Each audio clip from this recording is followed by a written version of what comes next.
15 years ago in this business, it wasn't necessarily a media thing that I was after. I was in it for the music because I loved music and I just wanted to be on the radio. I was 16, a sophomore in high school, and befriended somebody who was on the radio, and he sort of told me all the ins and outs, and because there's a lot that happens behind the scenes that you don't realize because all you hear obviously is what's on the air. Mm-hmm. I never thought that I would be a news person at a station. That was not what I was going for, like a journalist or to be that person. I just kind of stumbled into that as I got into the business. But in the beginning, it was all about the music for me. But once I was in it about a year, I realized it's not about the music. I didn't want to be seen. I don't know, honestly, how I would be in front of a camera and on the radio, you know, you're on the air for a few minutes and then you're done. With TV, the camera is on you for half an hour, and I'm not about that. I did do, because I went to broadcasting school, I didn't actually go to college. I did have to do TV stuff to be able to graduate, and I just didn't care for it. Radio was my thing.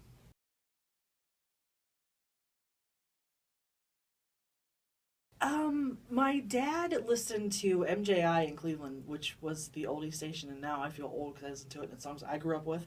But I used to call for him and request songs, and every time I called, that guy would put me on the radio.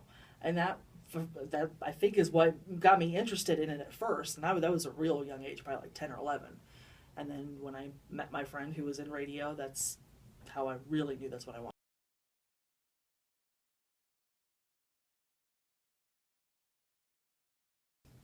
One thing, I think a lot of people think that people in radio, they're always going to concerts and they're always meeting famous people. That doesn't happen. Mm-hmm. I have met a handful of famous people. I have been to I couldn't tell you. I think the last concert I went to was in 2007. Yeah, so yeah, we don't, it's not like, at one time it was like that a long time ago, but it's not like that anymore. I don't have access there. I'll get people that every time a concert comes around, they call me, can you give me tickets? No, I can't. You know, you have to buy them just like I have to buy them. So that's one concept that a lot of people think, that radio people have this access to these famous people, and we take limos to concerts and things like that, and that doesn't happen. I take my car. Yeah, exactly. I drive myself, you know, so that's how all that goes, and I pay just like everybody else. Really don't get the special treatment like we used to 15 years ago, but, you know, nonetheless, I always tell everyone, it's not a regular job. I don't come in here and clock in.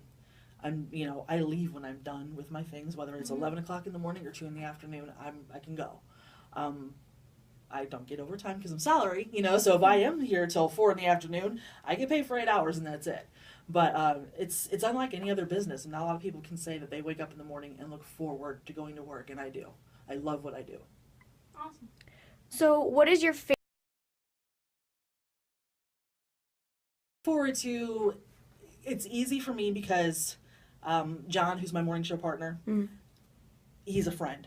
So I look at That's it like, always easier. Yeah, people tune in and listen to me have a conversation with my friend for 4 hours. Mm-hmm. You know, so it's fun. You know, no one in this business wakes up and go, oh, I don't want to go to work today. Mm-hmm. I'm like, oh, it's going to work today. Yay! You know, and when I'm on vacation, I actually miss it. You know, I can't listen because I'm not there.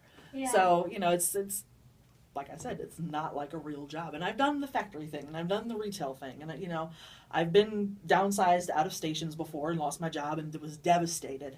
But apparently I do something right because I always get rehired somewhere. So, you know, I guess I got the goods to keep working in the business. Thank you. Okay, no problem.